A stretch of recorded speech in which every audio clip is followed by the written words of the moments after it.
É um bilhete cheio de coisas especiais para nós. É a segunda carta de João. Segunda carta de João. Eu pensei até em dividir duas vezes, mas é tão pequenininha de dividir ainda esse bilhetezinho. Então vamos conversar com ela, sobre ela, hoje. Segunda carta de João. Segunda carta de João. E eu sei que os irmãos estão cansados de ficar sentados, vamos ficar um pouquinho em pé, vamos fazer a leitura alternada desse texto. Segunda carta de João, do versículo 1 até o versículo 13, de forma alternada.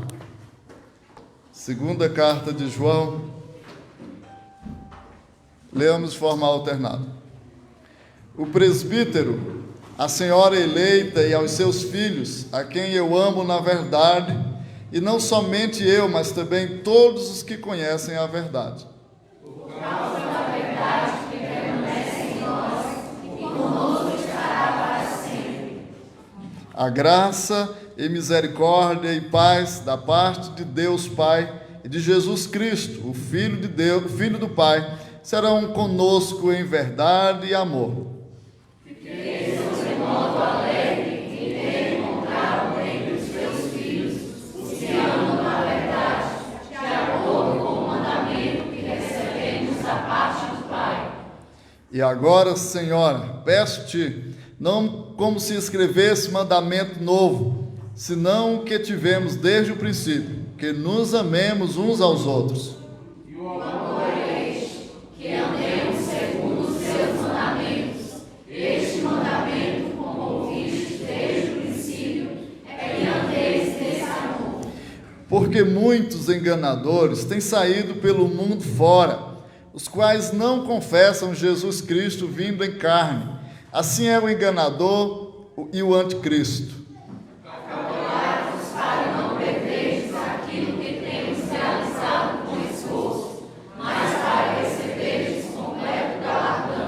Todo aquele que ultrapassa a doutrina de Cristo e nela não permanece, não tem Deus. O que permanece na doutrina, esse tem tanto o Pai como o Filho. Se alguém viver convosco e não traz esta doutrina, não recebais em casa, nem lhe deis as boas-vindas. Porquanto aquele que lhe dá boas-vindas faz-se cúmplice das suas obras más.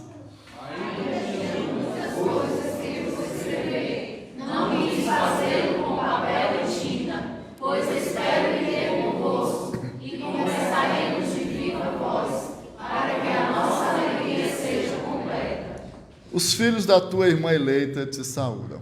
Vamos orar. Deus Santo, Pai de infinita bondade, fala conosco agora. Tua palavra lida aos nossos corações, que teu Espírito Santo nos ilumine para que possamos compreendê-la de forma verdadeira, pura como ela é.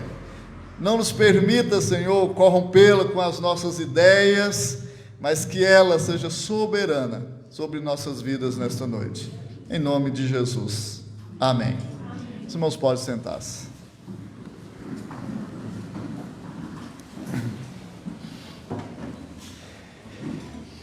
Eu creio que os irmãos ainda devem recordar um pouquinho da primeira carta de João, não deve?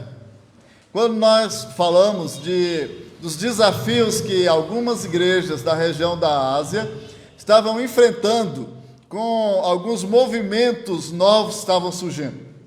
O início do gnosticismo, o docetismo já trazendo uma falsa ideia de quem era Jesus. Por exemplo, ele dizia que Jesus não veio em carne. Talvez esse fosse o principal problema que João combatia nessas igrejas. Então, se Jesus não veio em carne, então quem era Jesus? Eles diziam que quando Jesus foi batizado, o Espírito Santo veio sobre ele e ele assumiu ali a forma de Deus, homem. E antes dele morrer lá na cruz, o Espírito Santo saiu dele e ali quem morreu foi um Jesus homem, que ele não era Deus de fato, de verdade. Isso dá um problema terrível na nossa salvação, como nós já vimos na primeira carta de João. Mas os problemas continuam. A luta da igreja contra a falsa doutrina, contra falsos mestres, como enganadores, não é de agora. Na verdade, a gente vê que é uma coisa muito antiga, muito antiga. E, por incrível que pareça, nós caímos facilmente, às vezes, nessas ideias trabólicas aí, que as pessoas contam de Deus, acerca de Deus, porque o nosso coração pecaminoso, às vezes, ele é apetitoso por ideias novas, que entram na nossa mente, que a gente, isso é legal, isso é bom demais, será que não é isso que precisamos? E aí a gente, às vezes, acaba caindo em muitas armadilhas e ciladas que o mundo, que falsos mestres, falsos líderes proporcionam para nós hoje. Mas o que João ainda continua combatendo nesse período? Talvez seja a mesma coisa. Seja a mesma coisa, o mesmo problema. E ele escreve agora uma cartinha, um bilhetinho. Se vocês forem ler, é um bilhetinho, né? Eu creio que no tempo que ainda não havia esse negócio de internet, nós fazíamos cartas bem maiores do que isso aqui para os nossos parentes lá no sul e vice-versa. Então é uma cartinha muito pequena. Mas qual é o intuito principal dessa carta? O final dela já nos diz que João, ele quer visitar a igreja pessoalmente. Ele quer conversar com os irmãos, olhando no rosto de cada um deles. Mas até que João vá, ele escreve um bilhetinho para dizer como é que ele se sente e dando algumas alertas para a igreja sobre essas coisas. Então eu queria conversar com os irmãos, embora aqui seja combatendo realmente falsa liderança, mas eu queria falar para os irmãos, de acordo com esse texto, queria dar uma passeadinha nele sobre a importância da sã doutrina, da verdadeira doutrina na vida do cristão. E eu quero falar com muita seriedade com os irmãos sobre isso, porque vivemos, até pela manhã nós tocamos nesse assunto quando começamos a jogar um monte de palavras sobre cosmovisão, né? Nós hoje não tivemos um monte de palavras sobre visões diferentes, sobre essa cosmovisão cristã. Mas a doutrina, ela é, por demais, importante na vida do cristão, em todos os aspectos, em todos. Né? Só que há hoje um desequilíbrio entre as pessoas quando nós falamos disso. Há pessoas que acham que só estudar e conhecer é o suficiente para ter uma vida boa no cristianismo. Há outras pessoas que vão lá para o extremo e ignoram qualquer coisa que se fale de conhecimento. Letra mata, né? Assim, para que estudar? O Espírito Santo é quem cuida de mim, é quem dirige minha vida, querendo justificar uma ignorância das coisas de Deus. E Deus também não é assim. Com certeza, se ele fosse assim, ele não teria deixado um escrito tão grande desse para que nós pudéssemos ir estudando e aprendendo para nós todos os dias, não é verdade? Mas então, como equilibrar né? O nosso conhecimento, a nossa vida de conhecimento de Deus, nós conhecemos para que no dia a dia ela seja manifestada na nossa casa, com os nossos amigos, no nosso trabalho, e seja exalado esse bom perfume de Cristo por onde formos passando. Mas conhecer a doutrina, a sã doutrina é essencial para a vida cristã. Por isso que nós temos falado para os irmãos, leiam a Bíblia, não é verdade? Estudem a palavra de Deus, conheçam a palavra de Deus. Vamos fazer o esforço para ler a Bíblia todo mundo durante esse ano. Já pensou no final do ano, nós comendo o nosso churrasco do final de ano e todo mundo tendo lido a palavra de Deus, já desafiados a ler de novo no ano que vem. Não ache que você leu ano passado e já é o suficiente para esse ano, né? Não é. Então nós precisamos estar alimentados todo dia. Então vamos para a nossa carta, para dar um passeio nela, para entender. Então João, o que nos parece é que o versículo, eu queria só dar uma passadinha primeiro lá no versículo 4, para nós entendermos o início. Versículo 4 desse texto, ele diz, a ideia que dá é que parece que João encontrou algumas pessoas dessa igreja. Nós não sabemos como foi, mas parece que ele disse que encontrou algum e ficou alegre. E por isso que ele escreve esse bilhete. Mas lá no versículo 1 ele diz, o presbítero escreve para uma senhora eleita. Algumas pessoas que acham que essa senhora eleita é uma mulher mesmo, que tem muitos filhos e que está enfrentando algumas lutas e dificuldades com esses filhos, com pessoas que estão vindo de fora para colocar novas doutrinas na mente de seus filhos. Mas é bem provável que não seja isso, porque há um consenso maior entre os teólogos de que essa senhora eleita seja de fato o nome que João dá à igreja. Há uma igreja reunida nas casas, como nós sabemos disso. Então, e o presbítero, quem é esse presbítero?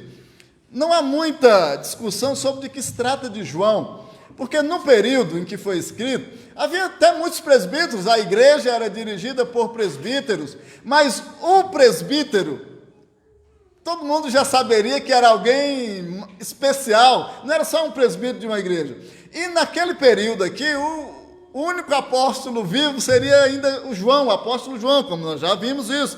Então, o presbítero, todo mundo iria identificar que já seria o apóstolo João, o único dos apóstolos ainda vivo, falando e pastoreando de forma muito especial aquelas igrejas, defendendo ainda os cuidados, os estudos apostólicos. Então, o presbítero João, ele escreve a senhora eleita. Não tem problema também a gente identificar como sendo da igreja, porque nós vemos que nos históricos bíblicos, a igreja ela é chamada de a noiva de Cristo, né? Alguns nomes especiais colocados para a igreja. Então, João, o presbítero, escreve para uma igreja, e ela chama de eleita. Olha aí, a eleição está aqui presente, né? Por que ele chama de eleito? Porque pressupõe que a igreja é o corpo de Cristo, salva em Jesus Cristo. Por as suas atitudes e obras, João chama aquele povo de uma senhora eleita, uma igreja eleita, e aos seus filhos, né? A igreja composta dos seus filhos. E ele começa a expressar algumas coisas, e talvez nós vamos dividir aqui em 3 partes principais que João lida com essa igreja.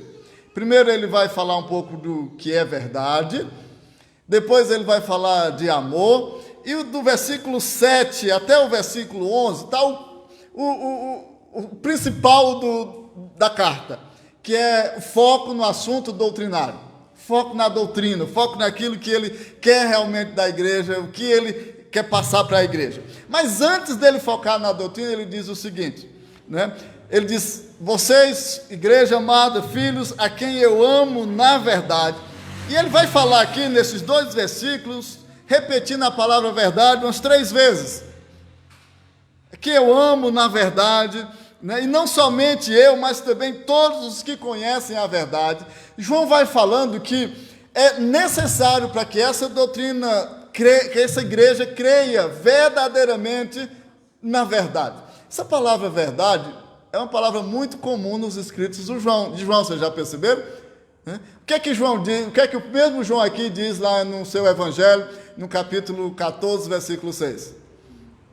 Disse Jesus: eu sou o caminho, sou a verdade, sou a vida. Então essa palavra verdade é uma coisa que ele vai dizendo: não se afastem dos ensinos e da vida daquele que é a verdade, o evangelho, o próprio Cristo. Então ele diz: eu amo vocês na verdade, e todos os que conhecem a verdade também amam vocês. Ele está falando de talvez uma empatia, ou um relacionamento espiritual, né, compartilhado entre aqueles que conhecem a verdade. Você já teve uma conversa bíblica com alguém que não concorda com as verdades da Bíblia? Que a pessoa quer adaptar a Bíblia aos seus conhecimentos? E começa falando, e você: não, mas a Bíblia não diz assim. Não, mas é porque é assim. E a pessoa tenta justificar a Bíblia pelos seus conceitos. Você diz: não dá para ter uma conversa de verdade com essa pessoa. Mas quando você encontra, você nunca viu um indivíduo, né? Ele chegou lá de São Paulo um dia desse, é crente, começa a falar de Jesus com você, e você começa a falar do texto de Efésios, e Gálatas, e parece que vão se entrosando espiritualmente nessa mesma verdade. Não parece que se conhece há muito tempo? Por isso que João diz: eu amo vocês na verdade, e aqueles que conhecem vocês na verdade também amam vocês. Ele está dizendo: vocês não estão só. Vocês não estão só nessa luta pela verdade doutrinária, pela luta contra aquilo que é falso. Mas todos os que amam a verdade tem essa mesma luta de vocês. Às vezes, do meu ministério, durante os anos aqui já em Tianguá, aconteceu de momentos da gente achar que estávamos tão só. Eu vendo os irmãos hoje aqui, a igreja cheia de gente, eu sempre digo para os irmãos que será possível que eu não vou ver um dia um sonho de ver essa igreja toda cheia aqui de gente, nós querendo comprar mais cadeira. E lembro de, às vezes, fazer sermão, mensagem só para minha esposa, para a Rebeca, né? Para a Débora. Era do mesmo jeito de sermão. Elas estão achando é bom agora que eu não estou puxando só deles. Mas, às vezes, a gente se sentia tão solitário. Terminava um culto desse, precioso, lá com minha esposa e com minha filha. A vontade que dava era de chorar em casa. Dizer, Senhor, por que estamos só? Estamos só. Aí, às vezes, a gente dá uma volta na cidade e vê tantas coisas esquisitas, aquilo que se diz de Deus, cheio de gente, gente fazendo tantas marmotas em nome de Deus. E aí é que revoltava mais o coração da gente mesmo, Senhor. E aí, quando a gente lê um texto desse, assim, calma, meu filho, você não está só. Tem muita gente que ama a verdade e está orando por vocês. Calma, não é verdade? E o que conforta o nosso coração do crente é saber que, por mais que a verdade seja pressionada, seja criticada, hoje, gente, a verdade tem sido despedaçada pelo mundo que nós vemos. E parece ser verdadeiro, obedecer a palavra de Deus, é uma coisa esquisita hoje no nosso mundo. Mas João diz, eu amo vocês na verdade. E aqueles que estão na verdade também amam vocês. E ele diz no versículo 2, por causa da verdade que permanece em nós, conosco estará para sempre. Ele diz, graça e misericórdia e a paz da parte de Deus e Cristo, Filho de Deus, serão conosco em verdade. E aí ele já introduz o nosso outro ponto. Por causa dessa verdade que está em nós, por causa desse conceito que travamos no nosso coração, é que a graça, a misericórdia e a paz do Senhor está conosco, em verdade. Então, a primeira coisa que nós devemos fazer, que João orienta aquela igreja sejam firmes na verdade. Só Cristo Jesus deve ser o Senhor das nossas vidas. Não se iluda com outra coisa. Jesus Cristo seja o centro de sua vida. Seja o Senhor absoluto de sua vida. Não é o que você pensa, não é o que você faz, não são as circunstâncias que devem permear, que devem nortear sua vida, mas o Senhor Jesus que é a verdade. Mas aí João fala, a verdade em amor. João é conhecido como o apóstolo do amor, mas só que o João não é um amorzinho assim de passar a mão na cabeça de ninguém, não. Se vocês forem perceber, o amor de João é um amor meio duro, é um amor assim não de paparicar, mas é um amor de volta à obediência à palavra de Deus. Olha o que ele diz no segundo, né, em amor. Aí ele diz que a verdade em amor, essa igreja tinha que estar guardada, tinha que estar muito fortalecida no amor. Aí ele começa contando, eu fiquei muito alegre em ter encontrado dentre vocês, versículo 4, teus filhos, os que andam na verdade. Parece que o amor que João está querendo dizer que aquela igreja tinha e devia ter, era andar na sã doutrina, na verdade. Não era andar alisando cabeça de seu ninguém, mas era permanecer na verdade que é o Senhor. Então ele diz, eu fiquei muito alegre, de acordo com o mandamento que recebeste da parte do Pai. João, fiquei alegre. Parece que, bem provável que João estava em Éfeso, quando escreve esse bilhete, essa carta, e ele fica muito alegre em ver alguns irmãos desta igreja. E eu acho que os irmãos disseram, olha João, nós estamos lá na igreja, está muito bom, os irmãos estão firmes, os irmãos estão fortalecidos na verdade, né? E João fica muito alegre em receber essa notícia. Olha irmãos, eu imagino como isso é realmente alegre o coração de João. Ou coisa desanimada para a gente. Coisa desanimada. É quando nós pregamos a palavra de Deus, falamos para os irmãos, aí no outro dia, você manda um vídeo lá do WhatsApp para mim, dizendo, pastor, isso aqui é certo ou é errado? Eu acho que já dá até para conhecer que depois de 1 ano, 2 anos, os conceitos bíblicos, você devia saber o que é certo e o que é errado. Aquela igreja, João fica maravilhado com os irmãos dizendo, olha, nós estamos lá firmes,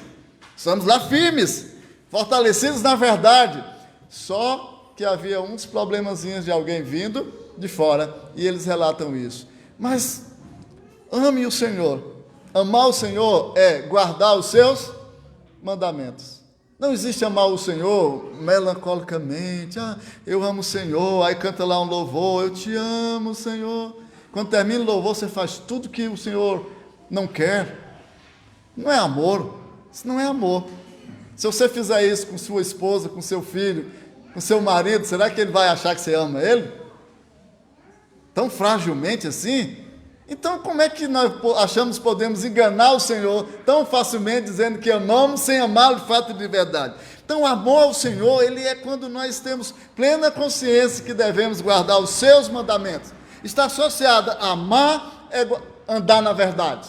Eu amo o Senhor quando eu ando nesta verdade. Então, o João ele está dizendo, e agora, Senhora, peço-te não como se escrevesses mandamento novo, senão o que tivesse desde o princípio, que amemos uns aos outros. E esse amor só era possível se a igreja permanecesse na verdade.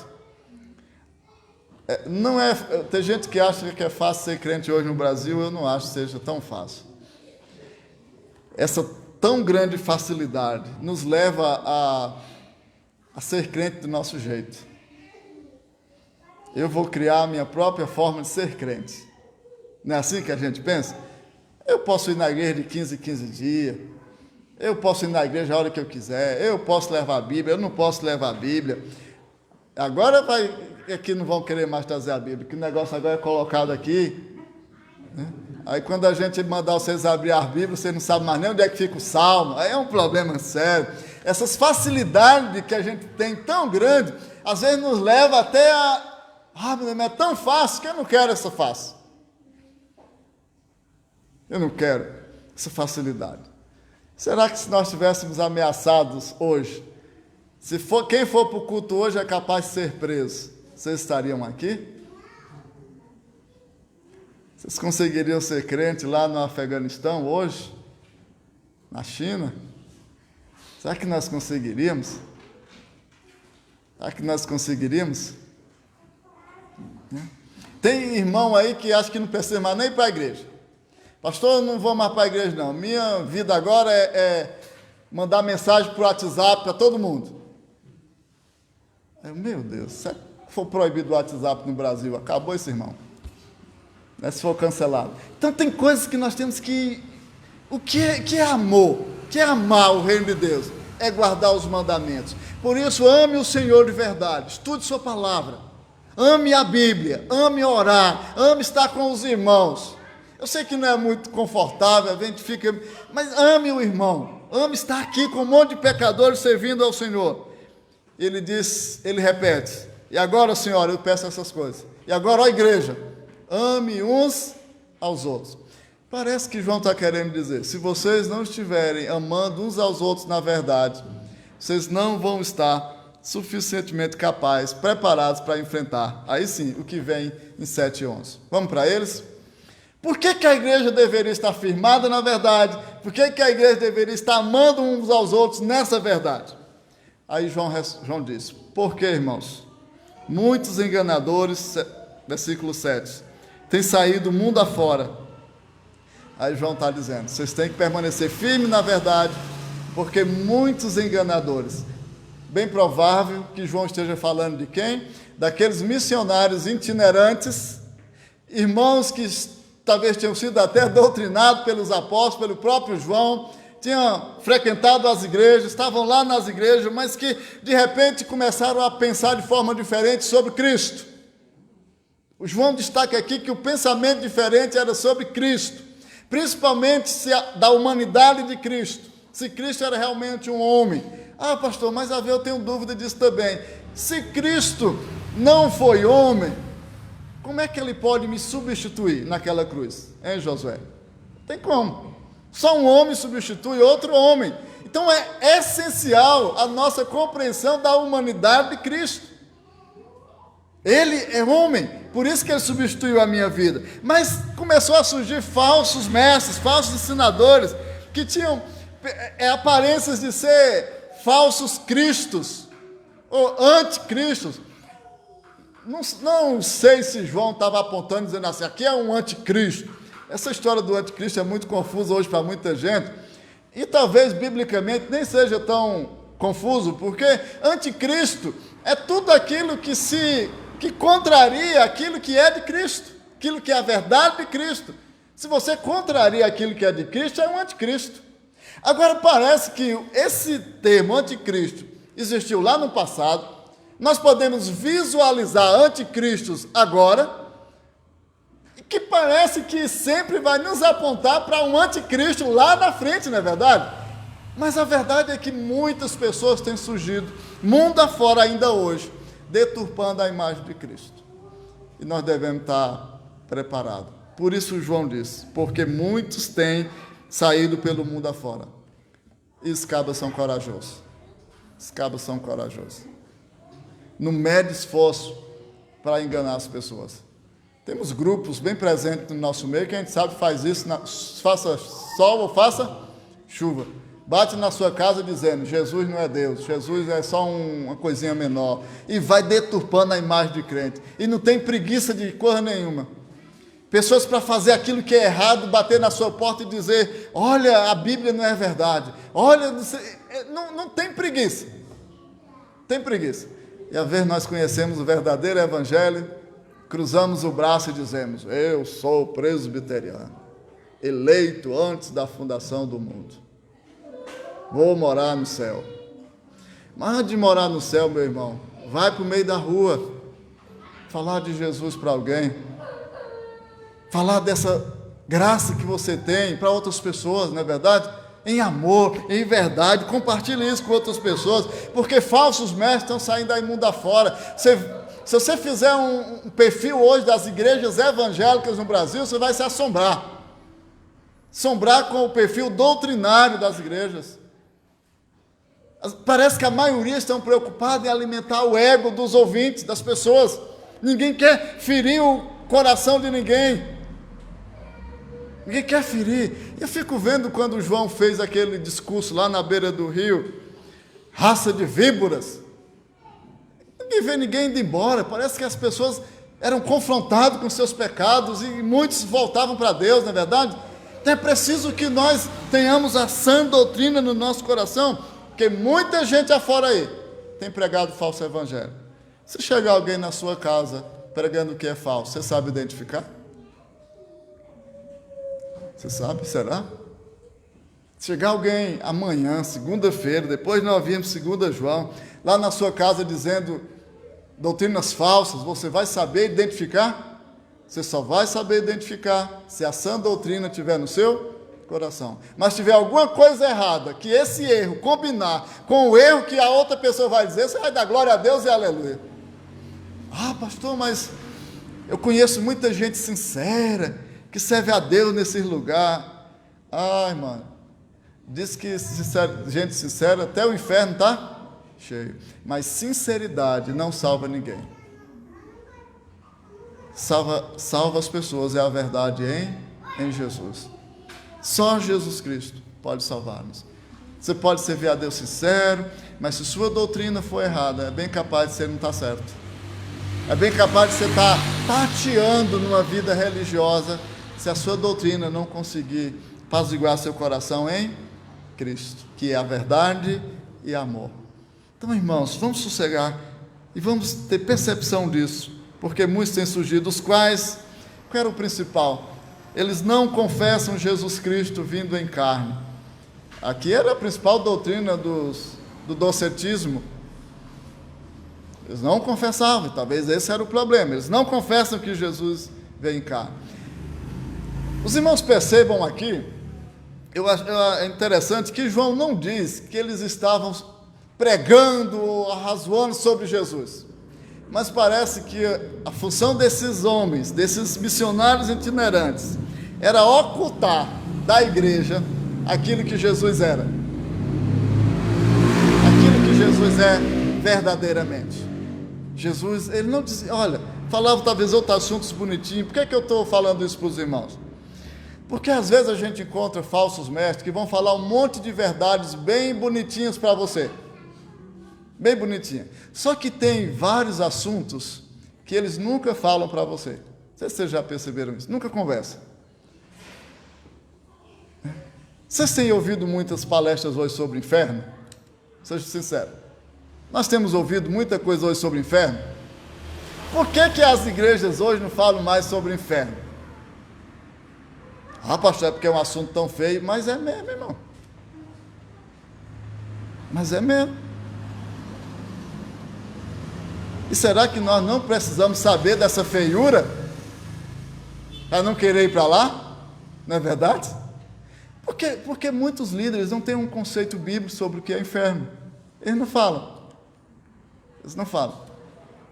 Sobre as naturezas de Jesus. Não, Jesus é o Salvador, Jesus é bonzinho, Jesus é amor.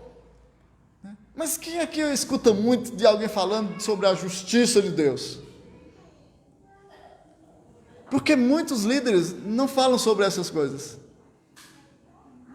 Porque aí entra o que João está querendo dizer aqui. A questão não é o que eles às vezes falam tão diretamente, que às vezes tem coisas boas e bonitas. A questão é aquilo que está por trás, o que é que eles não falam e que precisa ser falado, e que às vezes quando eles falam trazem estragos na vida das pessoas, não é verdade? Então por isso que a doutrina nossa tem que ser perfeita, biblicamente falando.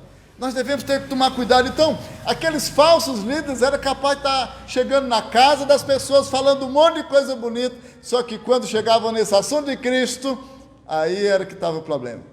Eles não acreditavam que Jesus tinha uma humanidade, por isso que era um problema. Por isso que João diz, esse povo é enganador, estão enganando. Aí João dá uma, por isso, meus irmãos, cautelai-vos, tomem cuidado. Tomem cuidado. Para quê? Para não perderdes aquilo que temos realizado com esforço. João está dizendo aqui, meus queridos irmãos, eu passei um monte de tempo falando para vocês as verdades daquilo que eu ouvi e vi. Olha o coração daquele presbítero, aquele apóstolo, irmãos. Ele olhando para aquela igreja, algumas pessoas sendo enganadas por esses falsos mestres, estavam nascendo agora. Aí João disse, meus irmãos, tomem cuidado. Foi com muito esforço, imagine como é que aquelas igrejas nasceram. Foi com muito esforço que nós pregamos o evangelho da verdade para vocês. E agora tão facilmente vocês estão querendo se deixar levar por isso. Lembra que Paulo fala coisa parecida aos Gálatas? Admira-me que tão depressa vocês estão passando de um evangelho para outro. João está falando de perda de salvação. João está falando de cuidado pastoral e que a igreja tomasse cuidado com essas pessoas. Pastoralmente, irmãos, quando eu vejo isso, algumas igrejas que eu já pastoreei, e de repente a gente fica sabendo que pessoas saíram, pessoas não estão mais na igreja, aconteceu isso, aconteceu aquilo, e dá vontade, meu Deus amado, a gente passou 2 anos ensinando esse povo, passou 3 anos, 5 anos falando as verdades desse povo, vem um indivíduo lá de fora, que eles nunca viram, nem conheceram, em uma semana, consegue tirar tudo, que é isso? Por isso que João está dizendo, sejam firmados na verdade, não é num pastor, na verdade. Mas lembra que João está dizendo, tome cuidado com essas pessoas, irmãos. Às vezes eu fico vendo pessoas dizendo assim, olha, eu sei que lá onde eu estou tem Deus, tem umas coisas erradas, mas dá para ir aguentando, dá para ir levando. Meu Deus amado, ninguém aguenta erro.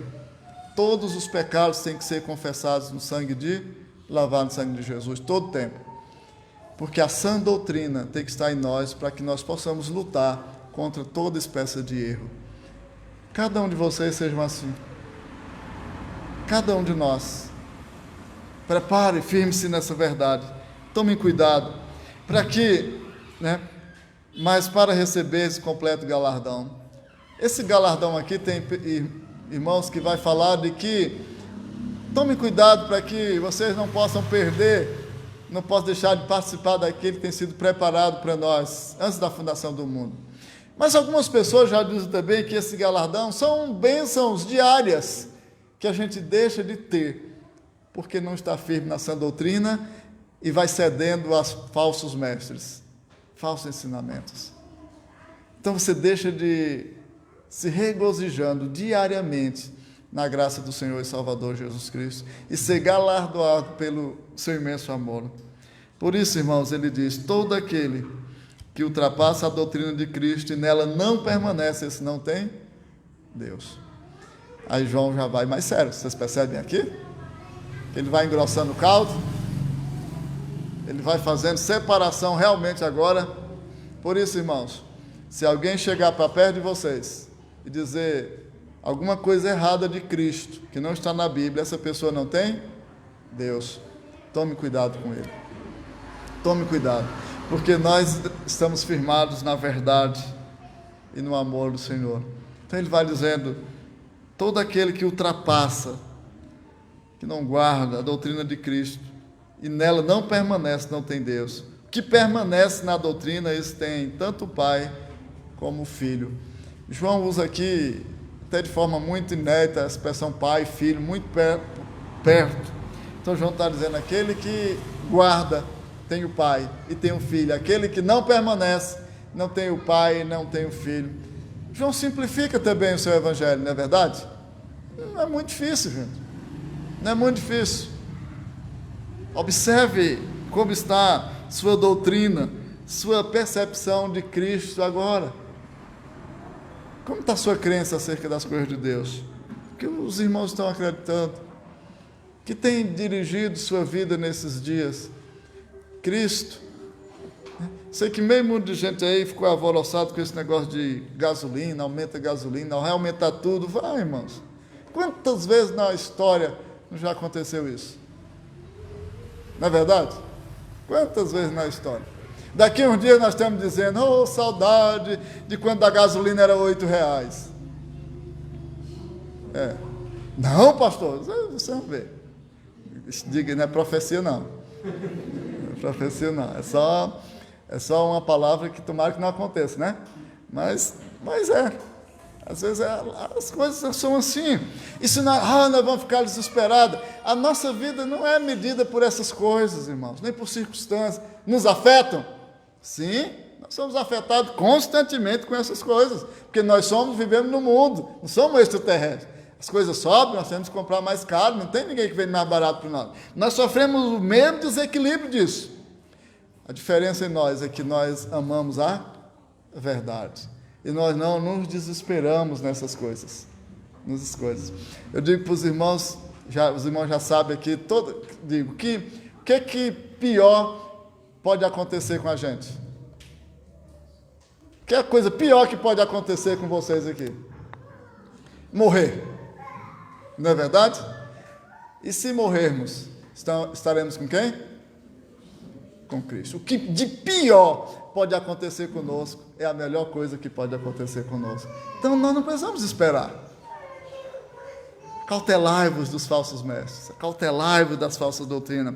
Não ultrapasse, não deixe de guardar a doutrina de Cristo, não negocie a sã doutrina de Cristo, do Senhor, com seu ninguém. Aí ele diz: sabe por que você não deve fazer isso? Porque se alguém vem ter convosco, versículo 10, e não traz esta doutrina, não recebais em casa, nem lhes deis as boas-vindas. O texto meio grosseiro, né? Mas eu queria que os irmãos percebessem uma coisa primeiro da época. Lembre-se que é bem provável que vinham missionários itinerantes e eles eram hospedados nas casas, que muitas dessas casas funcionavam como as igrejas, né? As casas eram, as igrejas eram as casas. Então, às vezes, esses homens eram hospedados e, nos momentos de reuniões, eles vinham e traziam essas doutrinas estranhas. Então, João está dizendo, não receba esse povo mais na casa. Não deem oportunidade para eles falarem para vocês. Não deem. Então, não recebam.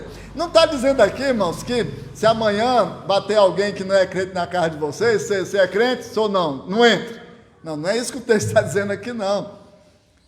Tenha amizade com as pessoas. Agora, se alguém vier trazendo para você falsa doutrina, saiba responder biblicamente na verdade. Não deem ouvido àquilo que é falso. Porque não se engane. Por mais que a gente fale, mas os enganadores, eles nunca vêm vestido logo com peles de lobo, que a gente vê um lobo feroz na nossa frente. Eles são disfarçados, são amigos, são bondosos, oferecem coisas boas, faz uma maquiagem que parece que é o céu já na minha frente. Mas cuidado com o que eles não dizem, não falam. É isso que João está querendo. Por isso, não recebam essas pessoas em sua casa, nem lhes deis as boas-vindas. Se for para falar mal do nosso Senhor e Salvador Jesus Cristo, não, aqui não é o lugar para isso. Na minha casa não é o lugar para alguém deturpar aquele que salvou a minha vida. Então João está dizendo, não dê as boas-vindas para esse povo, não dê. Por que eles não deveriam dar as boas-vindas? Porque se você der as boas-vindas, você vai se cumpre das suas obras más. Você vai ser parceiro desses cabras. Você vai ser parceiro. É como se o Senhor estivesse dizendo, imagine que eu saiba que alguma pessoa que não tem a teologia muito firme está indo constantemente na casa de vocês fazer reuniões. O que é que a gente vai pensar? Não é verdade? Não, pastor, é só uma coisinha leve, é só reuniãozinha para falar de coisas boas. Meu irmão, não tem reunião bíblica só para falar de coisas boas. Porque nós não somos essa bondade de coisa. Nós não somos essa... Tem coisas ruins em nós. Que sempre quando a gente abre a Bíblia, se você ler a Bíblia e não for confrontado nunca, tem coisa errada em você, não é na Bíblia. Então a Bíblia é esse controle absoluto na minha vida pecaminosa. Então por isso João está dizendo, não se associe com pessoas más. Não se associe, não escute-as, não deem ouvidos a essas pessoas. Eu espero que aqui nunca ninguém tenha passado por algum período de ter dado ouvido a pessoas más e enganadoras. Eu não sei se foi bom, mas eu acho que nunca é. Nunca é. Então, cuidado com más conselhos, cuidado com pessoas enganadoras, cuidado para que você não seja cúmplice dessas coisas. E João termina a sua carta dizendo, eu tinha muita coisa para falar, para escrever. Ele queria escrever muito mais. Uma carta bem maior, né? Ele disse assim, vocês estão precisando de ouvir coisas mais. Mas eu prefiro não fazer escrevendo em papel. Mas eu gostaria de fazer isso, falar para vocês frente a frente, quando ter convosco. Irmãos, é bem verdade que as ferramentas que a gente tem hoje, de rede social, a gente se comunica tão facilmente uns com os outros. Se eu te mando uma mensagem, tal, mas tem coisa que é boa olhando na cara mesmo, não é verdade? Tem assunto que é bom a gente resolver olhando, porque na rede social você não vê o rosto da pessoa, né? Às vezes acontece aquele, né, a Alana bota lá uma foto eu sou do Facebook ainda. A Alana bota uma foto no Facebook, aí eu olho lá a foto e digo, eita, fotozinha feia, só para mim, né? Mas aí no meu comentário nunca vai isso, né? Vai o quê? As mulheres dizem assim, linda, linda, linda, linda, que a gente cansa de ver tudo isso. Mas você não está vendo o rosto da pessoa. Mas nós somos tão agradecido com essas coisas, que a Lana vai e coloca, obrigado, amiga. Não é amiga não, é só miga, né? Não são essas coisas, são. Mas não é a maioria que é falso não, é só, às vezes, só uns pouquinhos. Só uns pouquinhos, a maioria é honesta, né? A maioria é. Por isso João diz assim, irmãos, tem coisas que não dá para resolver com vocês falando, escrevendo. Tem coisa que eu quero olhar para vocês, ver o semblante de vocês, ver realmente a verdade de vocês, a doutrina de vocês, ver como vocês estão firmes mesmo nessa rocha. Eu preciso ver vocês, ver vocês. Os irmãos aqui sabem que tem muitas coisas que, né, às vezes a minha esposa diz assim, meu filho, por que você não manda, eu digo assim, vou lá na casa do irmão tal, você vai fazer o quê? Vou lá falar um negócio. Não dá para você mandar uma mensagenzinha? Aí eu até que dá. Só que eu não sei como é que vai ser o rosto dele quando ele vê a mensagem, né? E eu falando na frente, eu sei como é que ele vai reagir. Se vai sorrir, se vai ficar com raiva, se vai reclamar, aí ele na minha frente eu sei. Mas na mensagem eu não sei. Eu não sei. Irmão, você pode fazer isso para mim? Aí o irmão Alexandre diz, tá bom, pastor. Mas eu não sei como é que foi. Se depois ele não disse para a irmã Aline, estava de saída para Crateús, o pastor vem com esse negócio. É o jeito de eu fazer agora. Se eu estiver lá na frente dele, eu vejo a cara dele e diz, ô meu irmão, você já estava de saída, não tem problema não, né? Então é diferente conversar face a face. Então por isso, que por mais que vocês usem as redes sociais como bênção, nós está sendo gravado hoje? Aí. Estou no celular e não sabia.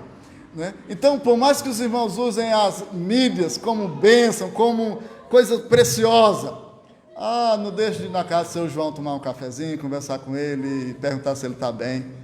Não deixe de ir na casa do vovô, da vovó, do papai, da mamãe, do tio, e dizer assim, meu tio, está tudo bem? Você ama o Senhor? Você gostaria de ler um texto bíblico comigo? Vai lá. Tem coisa que só pessoalmente mesmo. Tem coisa que só pessoalmente. Irmão, a gente pode convidar hoje 100, 500 amigos, se você tiver pela rede social.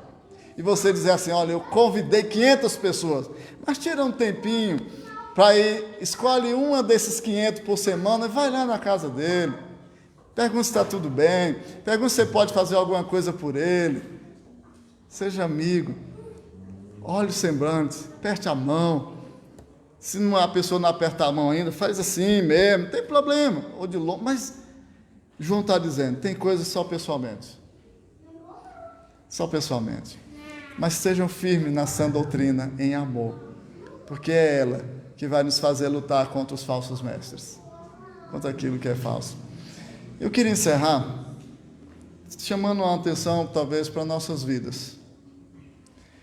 Você já parou para pensar que um monte de mazela que está acontecendo na sua vida, ou nas nossas vidas, pode ser porque nós descuidamos de amar o Senhor verdadeiramente?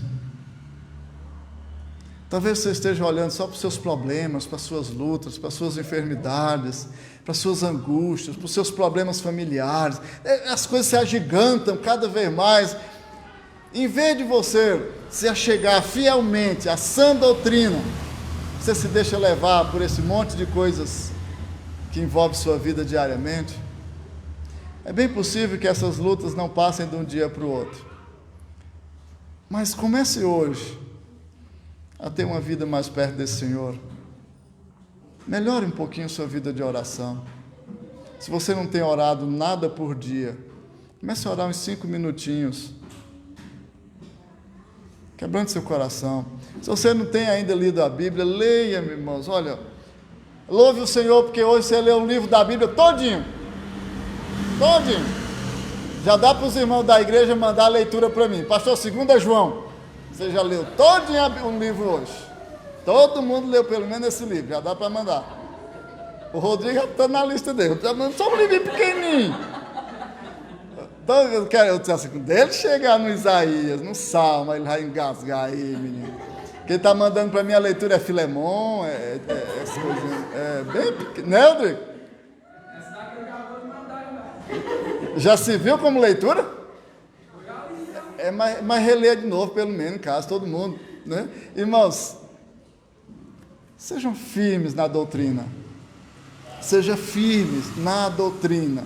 Sejam firmes, porque a palavra de Deus, quem vai nos sustentar quando as tempestades, quando o mundo, quando as avalanches lá de fora vier contra nós. Isso, pastor, quer dizer que não é para proibir as avalanches vir, não, é quando elas vierem, nós estarmos firmados na rocha. Que a nossa casa vai estar edificada onde? Na rocha. Por isso que cada um de nós deve estar firme na sã doutrina. Não fique vagueando a sua mente por coisas vazias. Firme sua vida na doutrina do Senhor Jesus, para que você possa vencer esses falsos mestres, que são muitos e muitos e muitos e muitos. Que Deus abençoe. Vamos baixar a cabeça, vamos orar. Eu não sei o que ficou no seu coração, mas ficou alguma coisa. Coloque diante de Deus, coloque diante do Senhor. Peça que Deus, Senhor, ilumina mais tua palavra no meu coração. Eu tenho olhado tanto para mim, para minhas lutas, para minhas dificuldades. Ajuda-me a olhar mais para o Senhor. Ajude-me a olhar mais para o Senhor. Peça isso. É bem possível que não seja uma coisa tão fácil, tão simples, automático, não. Talvez seja luta mesmo. Talvez o inferno ainda se levante mais quando você tentar servir ao Senhor. Não se engane com isso, não. Mas em amor e em verdade, o Senhor há de sustentar a sua vida. É o Senhor. É o Senhor. Somente o Senhor. Somente o Senhor pode fazer isso por você.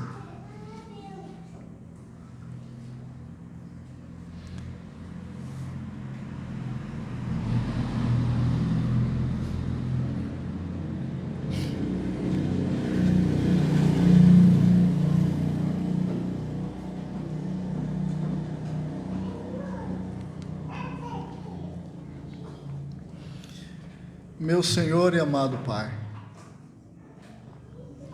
estamos aqui como igreja Tua, diante do Senhor em oração.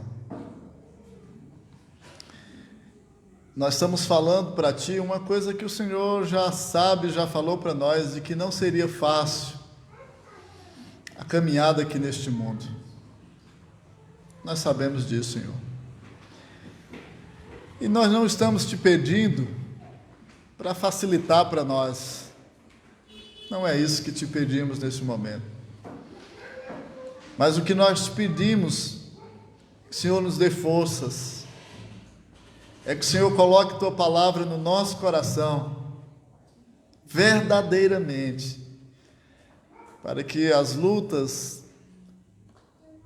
da vida, as lutas que forem surgindo, não sejam um empecilho para nos afastar do Senhor. Por isso, meu Pai amado, que nesta carta que nós estudamos hoje, vinda do Senhor ao nosso coração, que durante os anos, durante os tempos, tem sido tão fortalecedora para tantas igrejas Tuas no decorrer da história. Que o Senhor use esse pequeno trecho para acalentar os nossos corações nesta noite, para fazermos lutar mais em prol da doutrina do Senhor. O Senhor nos faça, Senhor, vivos neste mundo tão cheio de pecado, e que a Tua palavra seja aquela que dirige as nossas vidas. Senhor Deus amado, nos perdoe quando vier as fraquezas, quando vierem as dificuldades e nós não conseguimos ser aquilo que a Tua palavra pede. Levanta-nos de novo, Senhor. Coloca-nos de pé. Mas não nos deixe se afastar da Tua palavra, que é perfeita e santa. Eu peço por cada um dos meus irmãos aqui nesta noite, cada um aqui presente neste culto, com suas lutas e seus desafios que eu nem sei, nem preciso saber, pois cada um, Senhor, tem a vida diante de Ti.